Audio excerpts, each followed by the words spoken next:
جنگ بدر اسلام کی ایک بہت اہم جنگ گزری ہے جس میں کفار کی تعداد 1000 تھی اور ان کے پاس 300 گھوڑے اور 700 اونٹ تھے۔ اس کے مقابلے میں مسلمانوں کی تعداد صرف اور صرف 313 تھی اور مسلمانوں کے پاس 2 گھوڑے اور 70 اونٹ تھے۔ کفار سب کے سب زیرہ پوش تھے۔ مسلمانوں کے پاس معمولی ہتھیار بھی پورے نہ تھے۔ کسی کے پاس تلوار تھی تو نیزہ اور کمان نہ تھی، کسی کے پاس نیزہ تھا تو تلوار نہ تھی۔ حضرت محمد صلی اللہ علیہ وسلم نے اللہ سے دعا کی، اے الہی، اگر آپ نے اس چھوٹی سی جماعت کو ہلاک کر دیا تو اس دنیا میں آپ کا نام لینے والا کوئی نہ رہے گا۔ ویڈیو شروع کرنے سے پہلے اگر آپ نے چینل سبسکرائب نہیں کیا تو پہلے چینل کو سبسکرائب کر دیجئے۔ حضرت محمد صلی اللہ علیہ وسلم جب مکے سے مدینہ تشریف لے گئے تو کفار اپنے آپ کو شکست خوردہ سمجھنے لگے تھے اور ان کی تمام کوششیں، تمام جوش و خروش اور تمام خواہشات مسلمانوں سے انتقام لینے کے لیے صرف ہونے لگی۔ حضرت محمد صلی اللہ علیہ وسلم اور مسلمانوں کو قتل کرنے کا اہتمام تمام قریش مکہ کا سب سے زیادہ اہم، سب سے زیادہ ضروری اور مقدم کام تھا۔ مسلمان اگرچہ تعداد اور سامان کے اعتبار سے بہت ہی کم اور ضعیف تھے، مگر کفار کی شرارتیں اور مظالم دیکھ کر بار بار کفار کا مقابلہ کرنے کے لیے حضرت محمد صلی اللہ علیہ وسلم سے اجازت طلب کرتے تھے۔ حضرت محمد صلی اللہ علیہ وسلم نے ہمیشہ جنگ پر صلح کو اور انتقام پر درگزر کو ترجیح دی ہے۔ ایک مرتبہ کفار مکہ کے سردار قرظ بن جابر نے ایک جماعت کو اپنے ساتھ لے کر مکے سے چل کر مدینہ منورہ کی متصلہ چارگاہ پر چھاپا مارا اور مسلمانوں سے بہت سے اونٹ پکڑ کر چل دیا۔ مسلمانوں کو جب اس چھاپے کا حال معلوم ہوا تو اس کے تعاقب میں مقام صفوان تک گئے، لیکن دشمن نکل چکا تھا، مجبوراً لوٹ آئے۔ یہ مکے والوں کی طرف سے نہایت صاف اور کھلی ہوئی دھمکی اور جنگ کا اعلان تھا۔ انہوں نے مدینے والوں کو یہ بتا دیا تھا کہ ہم 250 میل چل کر تمہارے گھروں میں سے تمہارے اموال کو لوٹ کر لا سکتے ہیں۔ مدینے والوں کو خبر ملی کہ مکے والوں کا ایک قافلہ شام سے آ رہا ہے اور وہ مدینہ کے قریب سے ہو کر گزرے گا۔ حضرت محمد صلی اللہ علیہ وسلم نے مکے والوں پر ایک قسم کا رعب قائم کرنے اور قرظ بن جابر کے حملہ آوری کا جواب دینے کے لیے مہاجرین اور انصار کی ایک جماعت کو روانہ فرمایا کہ مکے والوں کے قافلے کو روکیں تاکہ ان کو یہ معلوم ہو جائے کہ مدینے والوں سے جنگ کر کر ان کی تجارت کے لیے بے حد مضر ہے اور ان کی تجارت ملک شام سے ختم ہو سکتی ہے۔ یہ جماعت جنگ کے ارادے سے روانہ نہیں کی گئی تھی، بلکہ اس کا کام صرف دشمن کے دل میں خوف کا پیدا کرنا تھا، اس لیے اس کی روانگی میں جنگی احتیاط بھی نہیں رکھی گئی تھی، جس کا نتیجہ یہ ہوا کہ مکے والوں کا قافلہ مسلمانوں کی اس جماعت کے روانہ ہونے سے فوراً باخبر ہو گیا۔ ابو سفیان مدینے کے راستے کو چھوڑ کر دوسرے راستے سے اپنے قافلے کو نکال کر لے گیا اور اس نے زمزم بن عمر غفاری کو اجرت دے کر راستے سے مکے کی طرف دوڑایا کہ ہم کو مسلمانوں کے حملے کا خطرہ ہے، ہماری مدد کرو اور اپنے اموال کو بچاؤ۔ اس خبر کے پہنچتے ہی ابو جہل مکے سے تقریباً 1000 جرار فوج، جس میں 700 اونٹ اور 300 گھوڑے تھے، لے کر بڑے جوش و خروش کے ساتھ مکے سے نکلا۔ یہ تمام لشکر ہر طرح کے اسلحے سے لیس تھا اور سپاہی سب کے سب زیرہ پوش تھے، گانے بجانے والے اور رقص کرنے والے بھی ساتھ تھے۔ مسلمانوں کی جماعت جو قافلے والوں کو صرف ڈرانے کے لیے بھیجی گئی تھی، واپس مدینے کی طرف روانہ ہوئی۔ ابو سفیان نے ابو جہل کے پاس خبر بھیجی کہ ہم مکے پہنچ چکے ہیں، اب واپس چلے آؤ، لیکن ابو جہل اپنے جرار لشکر پر مغرور تھا۔ اس کو یہ گوارا نہ ہوا کہ وہ جنگ کے بغیر ہی مکے واپس آ جائے۔ چنانچہ ابو جہل برابر کوچ و مقام کرتا ہوا مدینے کی طرف بڑھتا ہوا چلا آیا۔ قریش کے لشکر کی روانگی کا حال حضرت محمد صلی اللہ علیہ وسلم کو معلوم ہوا اور یہ بھی معلوم ہوا کہ ابو جہل، عتبہ، شیبہ، ولید، تمام بڑے بڑے سرداران قریش کے اس لشکر میں موجود تھے۔ آپ صلی اللہ علیہ وسلم نے یہ خبر سن کر ایک مجلس کی اور صحابہ کرام سے فرمایا کہ مکے والوں نے اپنے بڑے بڑے سرداران کو ہماری طرف جنگ کے لیے بھیجا ہے، ان کا مقابلہ کرنے کے متعلق تمہاری کیا رائے ہے؟ سب سے پہلے حضرت ابوبکر صدیق رضی اللہ تعالیٰ عنہ اور ان کے بعد حضرت عمر فاروق رضی اللہ تعالیٰ عنہ نے اور ان کے بعد حضرت مقداد رضی اللہ تعالیٰ عنہ نے نہایت شجاعت اور بہادری کے کلمات فرمائے اور کہا، ہم ان بنی اسرائیل کی طرح نہیں ہیں جنہوں نے حضرت موسیٰ علیہ السلام سے کہہ دیا تھا تو اور تیرا رب دونوں جا کر لڑو، ہم تو یہیں بیٹھے تماشا دیکھیں گے۔ اس کے بعد آپ صلی اللہ علیہ وسلم نے پھر فرمایا کہ لوگوں، ان کفار سے لڑائی کے بارے میں تمہارا کیا مشورہ ہے؟ اس دوبارہ فرمانے سے آپ صلی اللہ علیہ وسلم کا منشا یہ تھا کہ انصار کی رائے بھی معلوم ہو، کیونکہ انصار سے جس بات پر بیعت لی گئی تھی وہ یہ تھی کہ مدینے پر جب بیرونی دشمن حملہ آور ہوگا تو اس سے لڑیں گے۔ یہ عہد نہیں تھا کہ مدینے سے باہر نکل کر کسی سے جنگ کریں گے۔ انصار فوراً اس بات کو سمجھ گئے اور ان میں سے حضرت سعد بن معاذ رضی اللہ تعالیٰ عنہ کھڑے ہوئے اور عرض کیا کہ آپ صلی اللہ علیہ وسلم پر ہم ایمان لائے ہیں اور آپ صلی اللہ علیہ وسلم کو اللہ کا رسول مانتے ہیں۔ یہ کیسے ممکن ہے کہ اللہ کا رسول کفار کے مقابلے کو جائے اور ہم گھروں میں بیٹھے رہیں؟ یہ کفار تو ہم جیسے آدمی ہی ہیں، ہم ان سے کیا ڈریں گے؟ آپ صلی اللہ علیہ وسلم اگر ہم کو حکم دیں گے کہ سمندر میں کود پڑو تو ہم بلا دریغ آپ صلی اللہ علیہ وسلم کے حکم کی تعمیل کریں گے۔ جب آپ صلی اللہ علیہ وسلم کو خوب اطمینان ہو گیا کہ تمام صحابہ جنگ اور مقابلے کے لیے آمادہ ہیں تو آپ صلی اللہ علیہ وسلم نے مدینے سے روانگی کا عزم فرمایا۔ لڑنے اور میدان جنگ میں جانے کے قابل آدمی کل 313 تھے۔ شہر سے باہر آپ صلی اللہ علیہ وسلم نے اس اسلامی لشکر کا جائزہ لیا تو ان 313 میں سے بعض ایسی چھوٹی عمر کے لڑکے بھی تھے جو میدان جنگ میں جانے کے قابل نہ تھے۔ آپ صلی اللہ علیہ وسلم نے ان کو چھوٹے ہونے کی وجہ سے واپس جانے کا حکم دیا۔ ان میں سے بعض نے اصرار کیا اور بمنت اپنے آپ کو اسلامی لشکر میں شامل رکھنے کی اجازت حاصل کی۔ اس اسلامی لشکر کے ساز و سامان کی یہ حالت تھی، صرف 2 گھوڑے تھے جن پر حضرت زبیر اور مقداد سوار تھے، 70 اونٹ تھے، ایک اونٹ پر 3 4 آدمی سوار تھے۔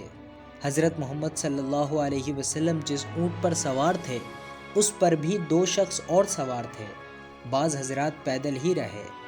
یہ اسلامی لشکر بدر کے مقام پر پہنچا تو دیکھا کہ کفار پہلے سے بلند قلعہ زمین پر قابض و متصرف اور خیمہ زن ہے۔ مسلمانوں کو نشیبی زمین اور ریتیلی جگہ پر ٹھہرنا پڑا، مگر بدر کے چشموں پر مسلمانوں کا قبضہ ہو گیا۔ حضرت محمد صلی اللہ علیہ وسلم نے حکم دیا کہ کفار میں سے جو شخص اس چشمے سے پانی لینے آئے اس کو نہ روکنا، پانی لینے دینا۔ صحابہ اکرام نے حضرت محمد صلی اللہ علیہ وسلم کے لیے ایک چھوٹی سی جھوپڑی تیار کر دی تھی۔ آپ صلی اللہ علیہ وسلم اس میں اپنی عبادت کرتے اور دعائیں مانگتے تھے۔ صحابہ اکرام قریشیوں کے مقابلے میں تعداد کے اعتبار سے بہت ہی کم تھے۔ کفار سب کے سب زیرہ پوش اور جوان توانا تھے۔ مسلمان عام طور پر فاقے کی زندگی گزارتے تھے، اس لیے بیمار اور ضعیف تھے۔ معمولی ہتھیار بھی سب کے پاس پورے نہ تھے۔ کسی کے پاس تلوار تھی تو نیزہ اور کمان نہ تھی، کسی کے پاس صرف نیزہ تھا، تلوار نہ تھی۔ جب مسلمان جا کر خیمہ زن ہو گئے تو کفار نے اپنے ایک شخص کو بھیجا کہ جا کر معلوم کرو کہ مسلمانوں کے لشکر کی تعداد کتنی ہے۔ اس نے جا کر بتایا کہ مسلمانوں کے لشکر کی تعداد 313 سے زیادہ نہیں ہے اور ان میں سے صرف 2 سوار ہیں۔ کفار کے غرور کا اندازہ اس سے ہو سکتا ہے کہ عتبہ بن ربیعہ نے جب اس قلت تعداد کا حال سنا تو کہا کہ ان تھوڑے سے آدمیوں سے لڑنے کی ضرورت نہیں، ہم کو بغیر جنگ کیے ہوئے واپس ہونا چاہیے کیونکہ ہماری تعداد زیادہ ہے۔ لیکن ابو جہل نے مخالفت کی اور کہا کہ ان سب کا خاتمہ کر دینا ہی بہتر ہے۔ بالآخر اگلے روز 17 رمضان المبارک سن 2 ہجری کو جنگ کا میدان گرم ہوا۔ حضرت محمد صلی اللہ علیہ وسلم سب سے پہلے اپنی عبادت کے چھوٹے سے چھپرے میں گئے اور رو رو کر جناب الہی میں دعا کی اور عرض کیا کہ الہی اگر تو نے اس چھوٹی سی جماعت کو ہلاک کر دیا تو زمین میں تیری عبادت کرنے والا کوئی نہ رہے گا۔ پھر آپ صلی اللہ علیہ وسلم نے 2 رکعت نماز پڑھی۔